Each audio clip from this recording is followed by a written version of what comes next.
Wait a damn minute. Oh my God! Wow! Looks like I'm famous now.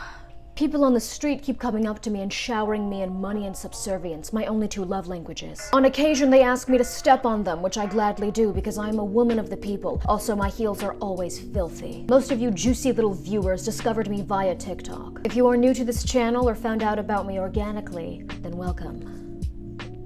Be prepared for me to make you uncomfortable and embed myself into your subconscious mind, popping up at random during times of duress and or arousal. You don't think it will happen to you, but it will. So I went semi-viral about a month ago. Here's the rough timeline. January of 2020, I created TikTok with a classy and understated username, under the naive assumption that my dummy thickness and my natural sensual appeal, which is akin to a middle school librarian who wouldn't reprimand you if you had a book overdue, which you interpreted as flirtation but was actually because she didn't care about her job, would automatically catapult me into stardom. This did not happen. June 23rd, 2021. I post a clip of one of my YouTube videos, which garners over 100k views. This is my first taste of that sweet, juicy internet clout. Mama develops a craving. July 20th. I drive back home, fuming that I am now a wage slave under the stiletto of the cruel mistress that is capitalism. I'm gasping for breath, yet she jams the heel of her shoe down my esophagus whilst whispering, "Taste the American dream." Filled with rage, I channel my energy into a stream of consciousness car rant. I don't think that Stevie Wonder is blind. I have zero evidence to actually back this up, but I believe it wholeheartedly. And I am brave for saying that. The next day, I awoke to a series of notifications.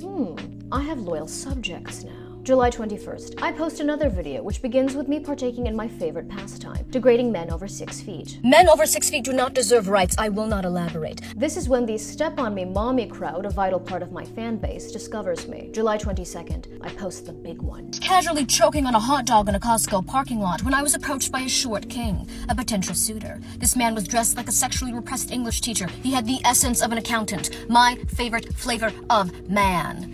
Oh, I bet you that he buys fleshlights just to eat them out, and that's feminism. The TikTok that garners the attention of Hank Green of all people and Little Yachty?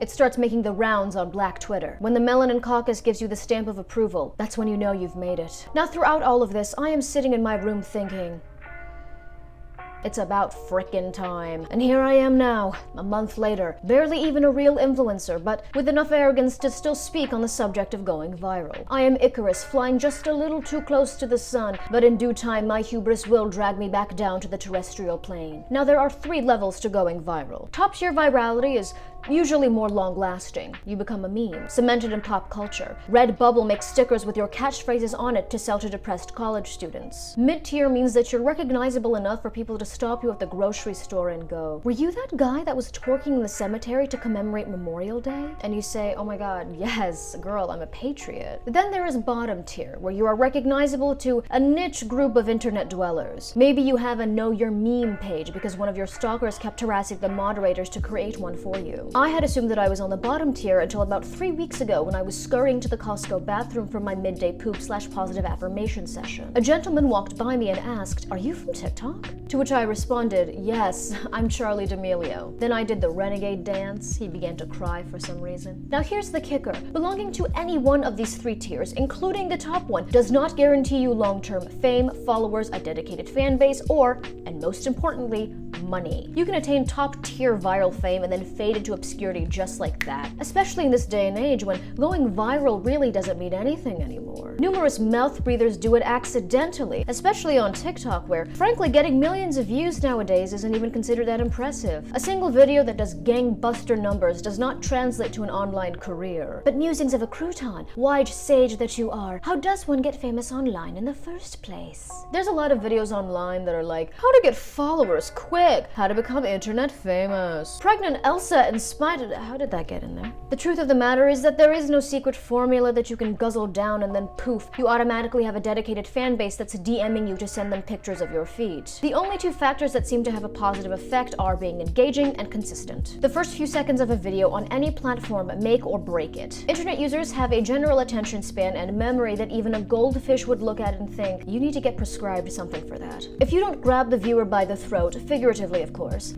unless If you don't grab the viewer by the neck and say, "You're going to listen to me. I don't care that this is a review for an enema. You'll remember who I am," then you don't stand a chance. People need to want to watch you. Now, this doesn't mean that they like you. You could easily be getting views on your content because people are sending clips of you to their private group chat and absolutely roasting you to oblivion. Usually, if you prove to be engaging enough, that's when you start to build an audience, which is when the real work begins. Once you get a little nibble of that virality, that's when you're gonna have to start riding that wave, boy. Going viral is the easy part. Maintaining it is a whole other story. I work more hours now than I did when I had a regular job. I really don't think people understand how much time and energy actually goes into making videos online, especially if you want them to be half decent. Now, don't get me wrong, I'm not toiling away in a coal mine or working in a sweatshop making tech gadgets for ADD-riddled Western children, so I'm not complaining that I get to be an influencer, but it is a real full-time job that is very creatively draining. Consistency does not guarantee online success, but it does statistically make it more likely. The honest truth is that a lot of people get famous online simply because they got into the good graces of the algorithm gods. And these gods do not accept animal sacrifices in exchange for good fortune. Trust me, I tried. It was a waste of a perfectly good possum. I personally think that I make quality content that is entertaining. However, I am not naive to the fact that I got incredibly lucky. Now, will this stop me from waltzing into Wendy's in a fur coat, leading one of my many simps on a leash and then yelling, "I'll have the usual"? Absolutely not. I will continue to revel in my low-level internet fame until my audience no longer considers me tolerable or I get cancelled. Now on to the number one question that I get asked. Wow, you must be making so much money off of TikTok, right? Not really. There are three methods of making money on the Clock app: the TikTok Creator Marketplace, the Creator Fund, and of course sponsored content. I make nearly all of my money via sponsored videos. My account got rejected from the Creator Marketplace twice, and I am currently suspended from the Creator Fund until February of 2022. That's how cash money I am, baby. The Creator Fund is basically just passive income. You make a certain amount of money based on viewership, likes, shares, just general engagement. The amount of daily income can vary greatly. Now, personally, I had a series of videos that did very well, yet I only made about $47 off of them, total. With YouTube, ad revenue really doesn't give you that much money unless you are ranking up hundreds of thousands of views consistently. The process of making passive income is like having these platforms glide around with buckets of money, just throwing coins at your feet. At times they are gracious and they give you enough income that you can buy a chalupa to binge eat in your car. But most days they are not as merciful. Yet you still fall at their feet every time, don't you? You have no dignity. It's okay, I do the same thing. There's no shame in it. Maintaining a sponsorship is really the only somewhat consistent means of making a living off of YouTube, especially for creators like me who tend to fall into a acquired taste category. Speaking of which, if you would like to sponsor one of my videos, then my business email is in the description down below. Don't get me wrong, I am fortunate to be making any money off of my art. I was acting like an absolute fool online for years, and that was with zero financial compensation. If you were wondering why a baddie such as myself got her account suspended from the Creator Fund, this is why. Yeah, one more class.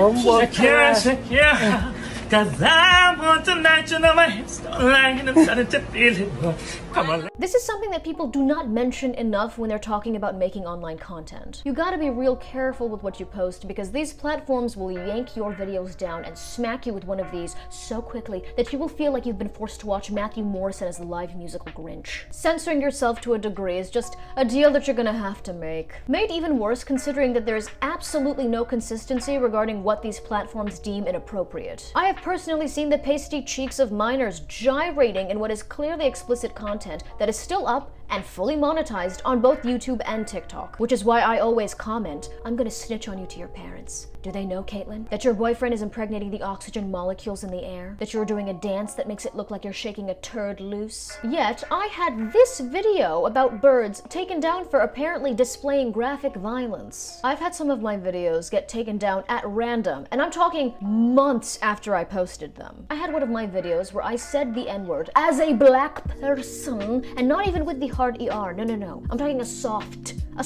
A, a Kanye A. That video got muted about 12 hours after posting, yet I have other TikToks where I also say the no word and they're still up. Are you confused? Buy a ticket. Now on to the most important part of going viral. How quickly you realize that internet clout exists in this paradoxical space where it simultaneously means absolutely nothing, but it also means everything.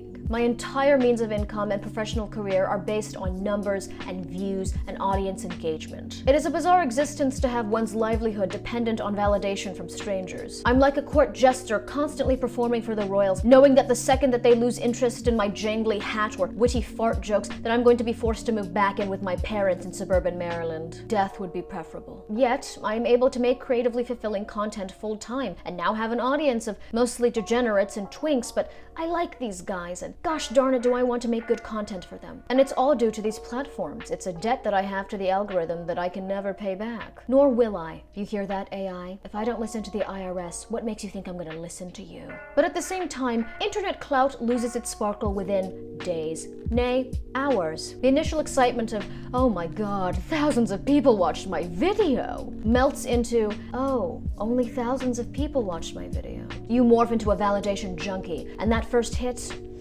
ooh, does it feel good. But soon, it's not enough. You want more. And here's the gag. It'll never be enough. One of the main reasons that I'm making this video is because there was a 2017 survey that asked children what they aspired to be when they were older. Now, normally children would put actor, doctor, female body inspector, you know, the usual suspects. But to no one's surprise and to most of our concern, being a YouTuber slash vlogger were the top two choices. A phenomenon that is obviously very recent. Here is a message to these younglings. Viral fame will give you nothing on a fundamental level. It will never fulfill you. Because it doesn't matter how many times you refresh that page and see that follower count go up, it will never fill the black hole that is inside of you. More importantly, and you need to listen to me when I say this, 90% of you will fail because the algorithm will not favor you, or because you are chasing the abstract idea of fame and internet clout with absolutely no understanding of who you are or why you make content. And half of the people who do attain this level of success will do so not because they were the most talented or hardworking, but because they simply got kissed by the angel of luck. Or they had rich parents. Same thing. And it will slowly eat away at you, knowing that these beacons of mediocrity have managed to attain a level of success and fame that you could only imagine simply because these platforms reward absolute nothingness that happens to attract the attention of children. We do not live in a meritocracy, and we never will. Thanks for watching, guys. Make sure you smash that like button, subscribe, and turn on the notification bell so that you know exactly when I've posted another video. While you're down there, leave me a comment telling me when you first lost your faith in humanity.